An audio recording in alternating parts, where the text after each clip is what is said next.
Tommy, let me ask you a question. This or that? That's right, everybody. We got the two hottest new four-wheel drives from Toyota, the new 6th generation 4Runner and the Land Cruiser 250 series, and we're going to find out which one should you buy. Yeah, so now the 4Runner starts at about $42,000, but if you get this off-road premium, you're at $58,000, Tommy, and if you go for the Trail Hunter or the TRD Pro, you're almost at $70,000. Yeah, pretty wild how quickly those prices really start to add up. Now, the base Land Cruiser after destination, about $58,000 for the 1958 version. The top trim Land Cruiser spec, that's going to be topping 70 grand. So this 4Runner as configured is about the same price as a base Land Cruiser, but this one is actually a 2024 first edition at 77 grand, so the prices are kind of all over the place. Now here's a kicker, Tommy. Underneath, they're pretty much the same car. So they're both based on the TNGAF architecture, which underpins something like 7 different Toyota SUVs and trucks. They ride on the same 112.2-inch wheelbase. They have the same 2.4-liter turbo engine, but there are a lot of different mechanical changes between these two. Yeah, let's start with under the hood. So why don't you show them what's under the hood of the 4Runner. There you go. So this new 6th generation has a choice of 2 powertrains. On the base end, we have this powertrain, the 278 horsepower, 317 pound-feet of torque, 2.4 turbo engine, but you can get this with the hybrid system that bumps the power up to 326. Now that uses a nickel metal hydride battery, and it integrates with the gasoline engine to provide a little bit better fuel economy as well, and quite a bit more torque, something like 150 pound-feet more torque. Now, that powertrain is what we find under the hood of this Land Cruiser, because the Land Cruiser comes standard with the hybrid system, so 326 horsepower, 465 pound-feet of torque. Yeah, so the other big difference between the two, and this is a big one for me, Tommy, you can't get the Land Cruiser in 4-wheel drive. What I mean by that is every Land Cruiser is all-wheel drive, whereas the 4Runner, most of them are 4-wheel drive, which means you can select 2-wheel drive or 4-high, but you can't have all-wheel drive all the time, because if you keep it in 4-high, it will crap. Ooh, now you're opening a can of worms. So what you're trying to say is that this is a full-time 4-wheel drive system, yes, right? With yes, a center differential. Yes. That's a part-time 4-wheel drive system. But if you get the Limited or the Platinum, you can get this with a 4-auto setup. What's nice about the Land Cruiser, though, which you alluded to, is with the center diff, it's always sending power to all 4 wheels, at least some amount of power. So you don't have to manually select. And then they both have a low range as well, which is great. Yeah, now the other big difference, of course, is, let me take the hood and put it down, is obviously the design. So the Land Cruiser is much more boxy, much more squared off. In my mind, the 4Runner is much more sporty, much more sexy in some ways. Well, what's interesting is even though they ride on the same 112.2-inch wheelbase, the 4Runner is about 1.5 inches shorter in total length, but it's quite a bit stubbier. Shorter is probably the better word. The Land Cruiser is quite a bit taller even before you get the roof rack, and you really feel that in terms of seating position. Now, they both tow 6,000 pounds, but one of the big advantages that the Land Cruiser has is a standard trailer brake controller. So if you are planning to tow regularly, this is a great feature. And the Land Cruiser comes standard with the rear locking diff, which is also awesome. Now, you can get the brake controller on the 4Runner, but it's a $400 option. We didn't get it, Tommy, on ours, because this one is Toyota's and this one is ours, newly purchased. Shall we start on the inside? Which would you rather show them first? We can start with maybe the Land Cruiser. Okay, let's hop in. Yeah, let's do that. We'll show them what's going on here.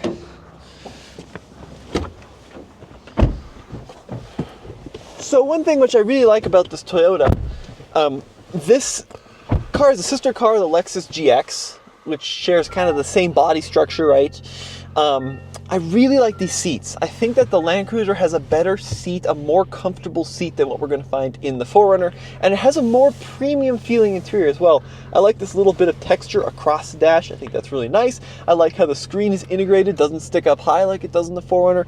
I'd like this interior a little bit more, I have to say. Yeah, now for all of you guys and gals who don't live in America, this would not be the Land Cruiser, this would be the Prado. So in America, the Land Cruiser, the traditional one, is actually a Lexus. Yeah, the LX, that's the 300 series. That's exactly right. This is a 250 Prado, but still very nicely equipped, as you'd expect, at over 70 grand for this one. Heated seats, ventilated seats, dual zone automatic climate control.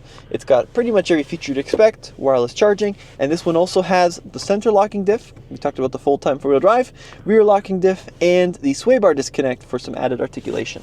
Now, for me, I think that this one, like you said, is a little bit more cushy. It's a little bit more luxurious. It's just a little bit more upscale. And I think there are some things that you get here that you don't get in the 4Runner, and then there are some things you get in the 4Runner that you don't get here. For instance, look at this tiny little volume knob, and look at this little tiny screen, because when we get inside the 4Runner, you're going to see a big old volume knob and a much bigger screen. I mean, I wouldn't call that screen teeny tiny here. If we look at the specs on this vehicle, by the way, you can see that 23 MPG combined, which I do believe is slightly better than the four-cylinder non-hybrid, but that's a 12.3-inch screen that we're looking at, which is smaller than the 4Runner's 14. That's true.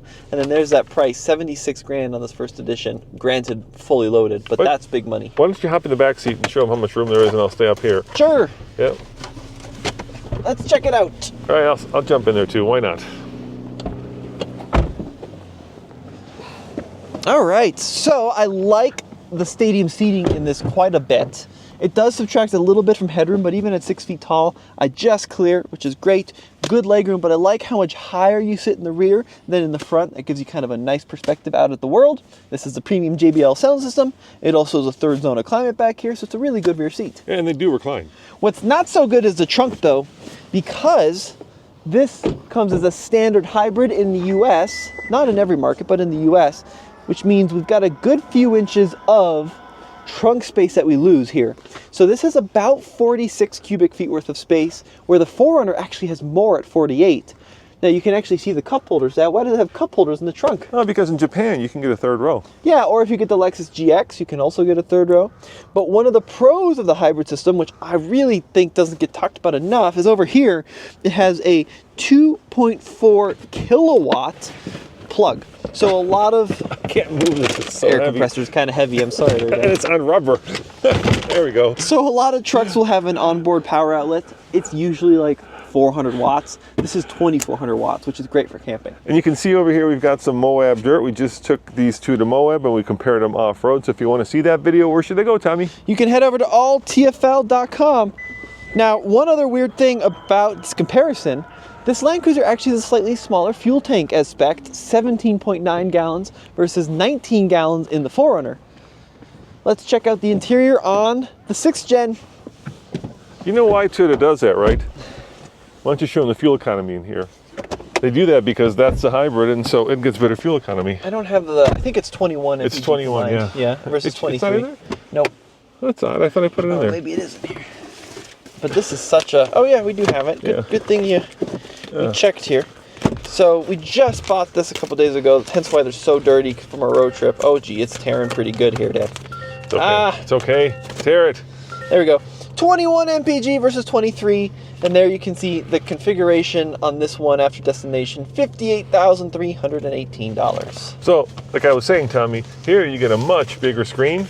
You also get this much bigger volume knob. And maybe I'm just old, but I do love the fact that it's much easier to use, and I like the size of the screen better because, you know, bigger is always better, Tommy. We know that. I'm not totally sure that's true, though, because it does stick up quite a bit out of the dash, and I don't love the forward visibility in this car as much. You have this much more sloped windshield, and like the more vertical setup on the Land Cruiser, and you also get more headroom on the Land Cruiser, so this feels quite a bit more cramped in here. This is the same interior as the Tacoma, right?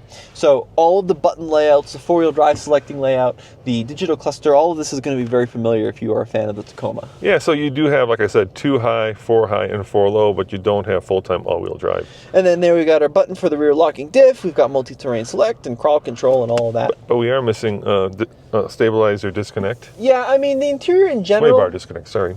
The interior in general doesn't feel quite as premium in here. Obviously saving some money, but... And the one thing you certainly don't get, that has 3-zone climate control. Here we have 1-zone climate control. Yeah, which is a little weird at this price point. Even though in the premium we do have heated and ventilated seats. Can you turn them both on? No, you got one or the other. I like having them both on. I'm American, Tommy. I want to be cold and hot at the same time. You don't get any kind of option there. All right, let's check out the rear seat. Yeah, let's look it out.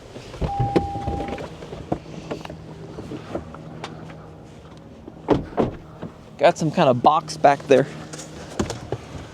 So you do get a similar kind of stadium seating effect in this RAV4 4Runner. Now this seat is all the way back, so that is why it looks a little tighter. It does feel maybe a little bit more cramped in here than what we'd find in the Land Cruiser. And I think a lot of that, once again, comes down to the lower roof line. But it's still pretty usable for small kids. It's just not as comfortable as you'd find for adults. Also reclinable seats, Tommy. And look, first thing we did when we modified ours is we took this chin off. Yeah, which means we're probably not getting 21. And the reason we did that is because when we took it off-road, we thought it'd be better for us to take it off than for Moab to take it off, which certainly would have happened. But look at how much room there's back here. I mean, look at that. Yeah, we're looking at over 48 cubic feet worth of space. It's huge. Oh, gee. Now you've done it. Already scratched up our plastic. Pretty good size amount of room back here, actually.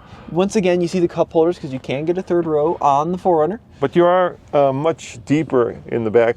Which is awesome. Yeah, you lose about 4 inches in the Land Cruiser. Towing is the same, but we don't have the rate controller. Wah, wah, wah. All right, should we take it for a spin? I thought we were just doing a walk around on this. I think we should take him around the block. Let's take him for a spin. Yeah, sounds good. All All right, you want to drive the 4Runner or do you want to drive the Land Cruiser? You pick. You're already by the driver's side door. Why don't you hop in? Sounds good.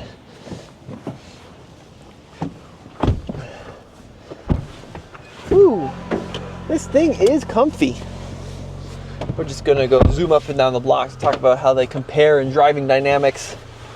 So obviously, this one has had a hard life though, Tommy. Well, it's 14,000 press miles, and it's heading out of the press fleet tomorrow. Which in like human terms, or about 280,000 exactly normal people miles. Yeah, so it is a little loosey-goosey already. I don't think it's loosey-goosey. I think you're being a little unfair to it. But it is definitely not brand new like we'd find with that 4Runner. But, you know, I love the way that these new 250 series Land Cruisers drive because they're so in command of the road with this vertical windshield, this high driving position. It drives like a bigger car, even though it's only about 1.5 inches longer.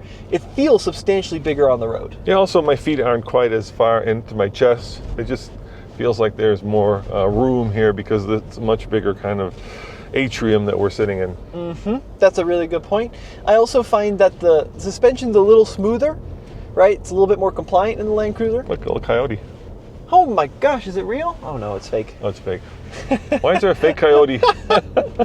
Got me all confused there. I know. So this hybrid system honestly doesn't drive that differently than the standard one because it's not a super high voltage. I think it's like 288 volts, and it fills in torque gaps and, you know, provides some extra boost off the line. I figured out why they have coyotes. Because of the geese. Oh, they're trying to get rid of the geese. Yeah, there's one right there too, and so they're trying to keep the geese from getting on the ball fields. It's not working. It's not working. The fake coyote is not scaring the geese. Let's get back to the car. You know, the thing I like about this is that the previous 200 series was obviously a Land Cruiser in the traditional sense, the European sense, right? And it was big, and it was a big old SUV that you know, people would use to ferry families around. You can still do that, but this seems a little bit more nimble, a little bit. I should say it is a little bit more nimble, a little bit more light, a little bit more airy. It doesn't feel so heavy-handed. Now, a lot of people are going to hate that because, you know, the question is, and this has come up in a lot of other reviews, is this a real Land Cruiser? Well, according to Toyota, it is a couple inches smaller than the 200 series, and it's the greenhouse especially is narrower. It's also several hundred pounds lighter than the 200 series, which people forget about, and that really does have an impact on how it drives. I personally think it is a real Land Cruiser. I think it has very much the same feel when you're driving it. The engine's a little coarse, but the power is excellent. And I do actually like this car immensely. I think it's very good. I just think it's a little expensive, but then Toyota would come back and say, yeah, but the starting price is some 30 grand less than the 200 series, which is absolutely true. Those cars were 87, 88 grand starting in 2021. I want to say the Heritage Edition or was over 90 or tickling something. 100, yeah. Those are super expensive. All right, why don't you, and super cool. Why don't you drive the 6th gen? I'll drive the 6th gen. I do like these TRD wheels on this. You know, they've got the exact same size tires, Tommy. Yeah, but one's running, I think those are Michelins, on the Land Cruiser, and these are Falcons. Yeah, they both ride on. Let me look here. I've forgotten already, and I can't see it because they're Wild Peak AT3WAs. Yeah, they're both 265 70 18s. Yep. Which is kind of interesting. Well, it is the same chassis. So you see what I mean? Your knees are a little higher here. Yeah, for sure. Yeah. Yeah, the whole car, even though it's, like we talked about, not that much smaller on paper, feels smaller. I think it's because of that roof line. But let's see what the 4Runner drives like. It feels quite a bit more nimble, just at least from a perspective standpoint. Well, what the hybrid system does in both this car and the Land Cruiser is it doesn't make it that much more fuel efficient. I mean, we're only looking at 2 mpg. Difference. Yeah, it gives it more torque for towing. And I kind of wish it did give it more fuel economy. You know, it also fills in between the shifts. Yeah. So, let's see. There it shifts. It's pretty smooth. This is pretty fast, though, even as a non-hybrid. Yeah. I really think that it's got good performance. Yeah, I agree. And I also think the engine note isn't grand, Tommy. It's a little agrarian. No, I mean, I describe it as rocks in a blender. Yeah, and the ride's a little harsher on this for sure. Yes, definitely. And it could be, you know, we got the Bilstein shocks on this TRD off-road trim. I'd like to drive an SR5 or a Limited or a Platinum. I haven't had any seat time in those. This is a little firmer. But, you know, firmer also, in my mind, reads sportier. So I feel like this is the one that if you do want to go and have a little bit of fun in the canyons, this is the one I would take. It wouldn't be so, dare I say, heavy-handed. A little bit more sprightly, a little bit more eager to, you know, turn in, things like that. The steering on this one is nicely weighted. The throttle tip-in is actually pretty good. You feel like you're going to get going. Some of the criticisms of the Land Cruiser has been that when you get up into the higher speeds on the highway, that you run out of steam. We haven't experienced that ourselves. Well, I mean, look, the peak torque on both of these cars is at like 1,700 RPM. So it's really down in the rev range, which means if you rev them up to 4,000, 5,000, 6,000, you make a lot of noise, but you don't necessarily get a lot more G's. So that's the downside. But the plus side is an everyday around town driving, because you're right in that peak torque band all the time. It actually feels pretty sprightly. Yeah, and look, if I wanted a really sporty ride, I probably wouldn't be looking at either of these. There are much more sporty vehicles out there that you'd have a lot more fun in canyons. I mean, there's so many different variations on the same platform. There's the GX, there's the Tacoma, there's 4Runner, there's Land Cruiser, there's LX. I think Tundra is TNGAF as well. So it's you got so many different options at a lot of different price points. Well, I was thinking like LC, Tommy. If I was good in the canyons, that's what I'd choose, just because it's got the V8. So let me ask you this, and we'll get out here and we can kind of come to a conclusion. Cool. The question that's been running through my mind since we got this truck is, did we buy the right one? Because initially I had put down $500 deposit on the Land Cruiser, and then we kind of backed off of it and chose to wait for the 4Runner. And the question I've been asking myself is, did I do the right thing? Yeah, I think we did. You know, I like some of the aspects of the 4Runner more than the Land Cruiser, primarily the price. Even though I think that the 4Runner is too expensive, it is less expensive than a Land Cruiser, at least on the base end. And I also like the window that goes down in the back. I think that's a really cool feature. And off-road performance, we have a whole Moab video which you can check out over at All TFL. I think they both perform excellent off-road, but I do like the form factor of the 6th generation a little better. Yeah, dude, I am a sucker for design. And while this is interesting and I think it's handsome, this to me just looks very Darth Vader-y. And I like driving a car that, you know, is a little bit angry and mean as opposed to wide-eyed and happy. Well, folks, let us know what you think in the comments section below. Which of the two do you think is the better buy? But this has been Tommy. And Roman saying, we'll see you next time. And head on over to alltfl.com for more news, views, and what, Tommy? Real world reviews. Thanks for watching. Ciao.